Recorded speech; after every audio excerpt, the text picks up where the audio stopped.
बंधु, इतना विश्वास आता है क्या कि एक आपके सामने कोई शास्त्र भेंट कर रहा हो और तुम्हें ऐसी महिमा आ रही हो, वो ये ब्रह्मजी ये थोड़ी समय में केवल ज्ञान प्राप्त करेगा।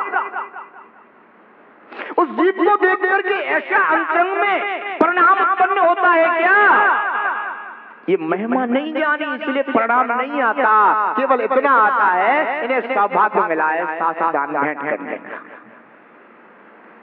पर आज से अपना चिंतन बदल लेना।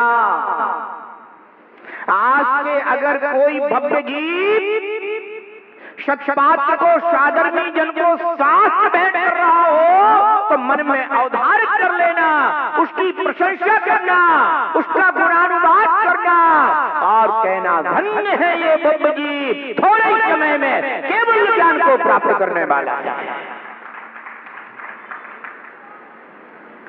आचार्य भगवान कुंद स्वामी अष्टपाहुक जी में दर्शन प्रावृत में कहते हैं, जिण बयण मोसय मिणम विषय स्वे विरेयणम अमेद भूयम जर मरण बाहि हरणम खय करणम संविदो खाड़म।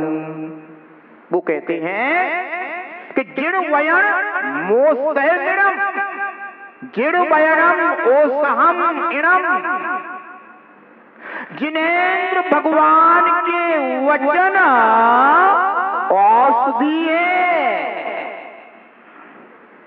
क्या है? औषधि।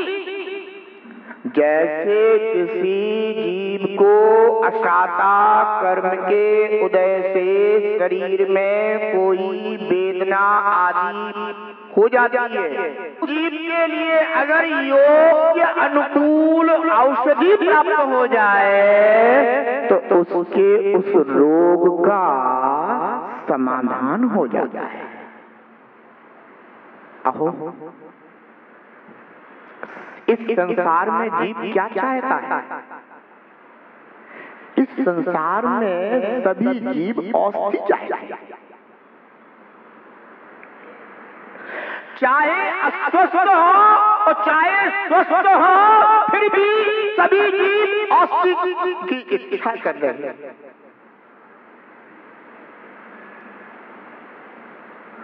एक बात ध्यान रखना, एक समय सीमा तक शरीर में होने वाली व्याधियों के लिए यह औषधियां काम आती हैं।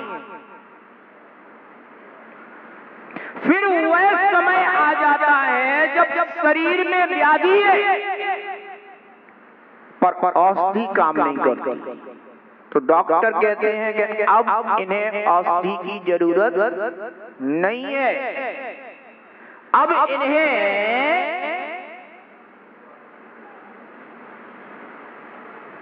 भगवान के आश्रय में ले जाओ और इन्हें भगवान के समक्ष ले जाकर दुआ करो। अब दुआ करने से किसी के आयु कर्म तो बढ़ते नहीं, इसलिए भक्त जी भी यह जानते हैं कि डॉक्टर को जो कहना था उन्होंने कह दिया। अब इन्हें यह औषधि नहीं जिण बयण मोसे में हूं, अब इन्हें जिनेंद्र बचन रूपी औषधि देना योग्य है। इसलिए अंत समय में क्या भावना करी जाती है? फिर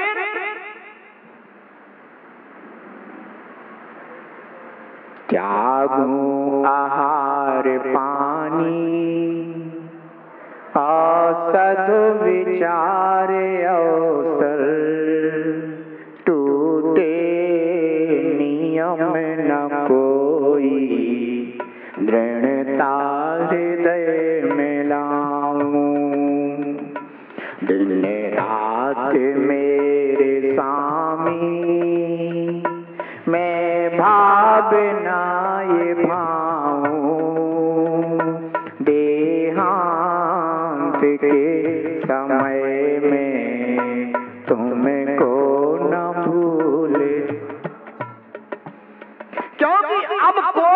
औषधि काम नहीं आएगी, तो शरीर के भी लिए औषधि काम आने वाली नहीं है। इसलिए जिनबयना अब तो जिनेंद्र भगवान की वचन रूपी औषधि ही है, जो इस भव्य जीव के लिए सुख शांति और परम शांति प्रदान कराने वाली है।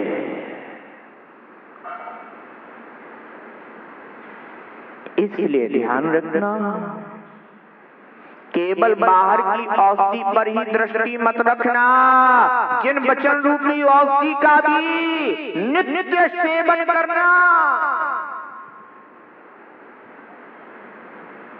जानते हो, एक समय ऐसा था जब ये कहा जाता था कि घरों में हाथ से चक्की पीसी जाती थी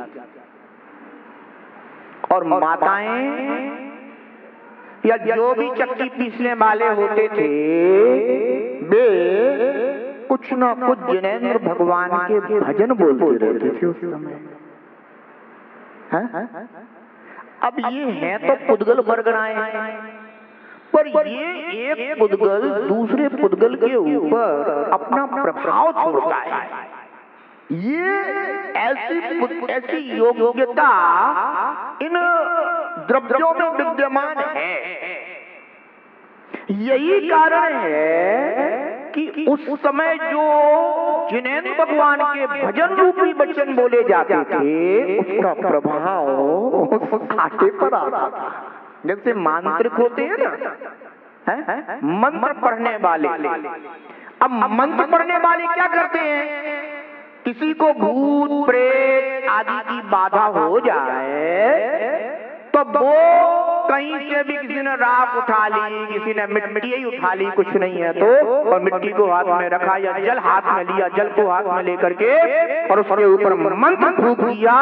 अब वो जल क्या हो गया है, वो मिट्टी क्या हो गई है, अब वो राख क्या हो गई, अब वो राख नहीं रही, अब वो मिट्टी नहीं रही, अब वो जल नहीं रहा। अभी तो उसमें उस मंत्र का क्या आ चुका है, प्रभाव आ चुका है, और जैसे उस व्यक्ति के ऊपर फेंका जाता है ऐसे वो फिर छटपटा, नहीं नहीं नहीं, मुझको छोड़ दो, मुझको छोड़ दो, मुझको छोड़ दो।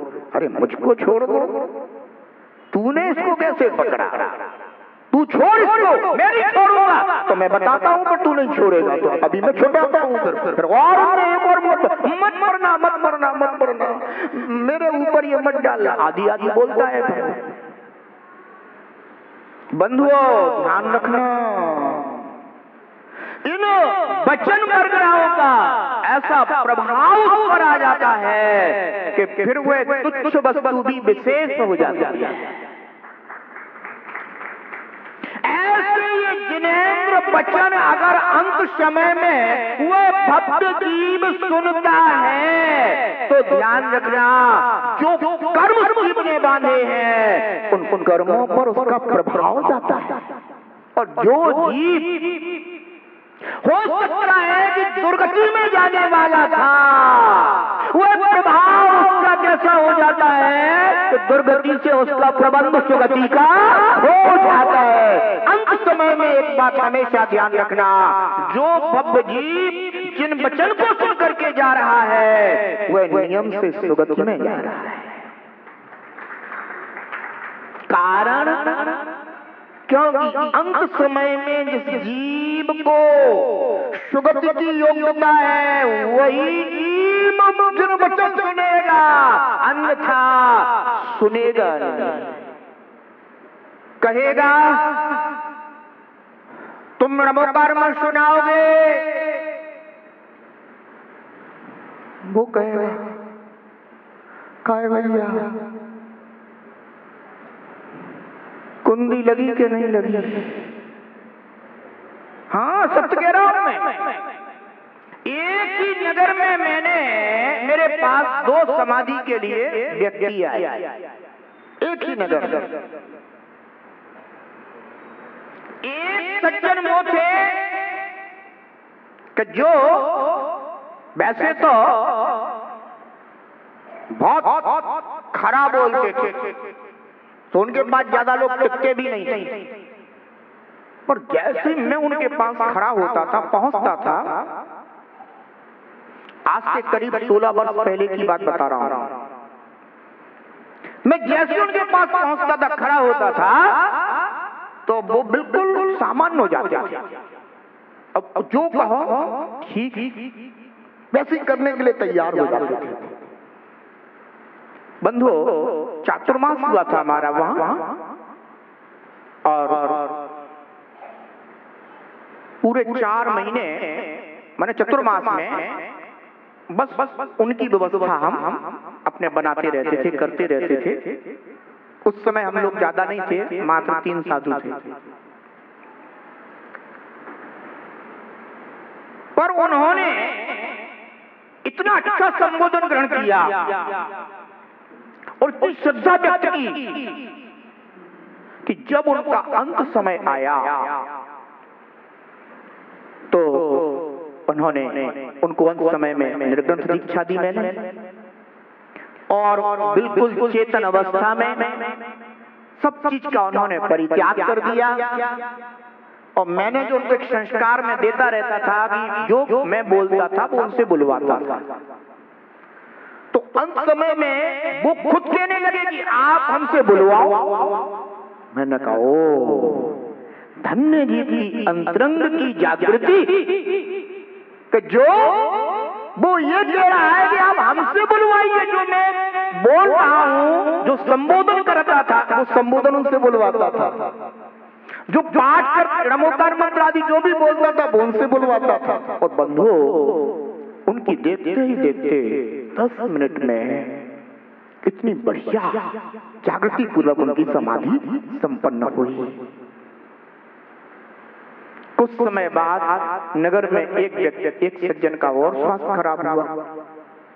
डॉक्टर ने उनको भी मना कर दिया, तो वो हमारे पास लेकर के आए आहार चर्या के लिए। मैंने कल वाला था, शुद्धि करके नीचे पहुंचा तो नीचे हॉल में उनको लिटाए हुए थे। मैं जाके बैठ गया उनके पास, थोड़ा सा उनको संबोधन देने की कोशिश की, पर वो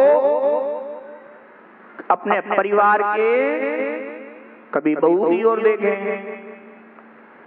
कभी किसी की ओर देखे, वो हमारी ओर तो नजर ही न डाले। तो उनके परिवार के व्यक्ति ने कहा, अरे आप महाराज जी की ओर देखो, दादा आप महाराज की ओर देखो। और दादा ना चिता रहे, दादा तो यहाँ देखे वहां देखे। हमने सोचा कि क्या करें भाई, ये तो नजर ही नहीं मिला रहे हैं, इधर उधर देख रहे हैं। तो फिर हमने उन्हें जिनको देख रहे थे हमने उनसे कहा कि आप इनसे पूछो क्या इनके अंदर चल रहा है, कौन सी इच्छा कौन सी भावना चल रही है, आप पूछो इनसे। तो उनने उनसे पूछा, बोले दादा बताओ क्या बात है। तो उनने उनकी ओर देखा, बोले काय बेटा घर की सांकल चढ़ा जाए कि नहीं चढ़ा जाए।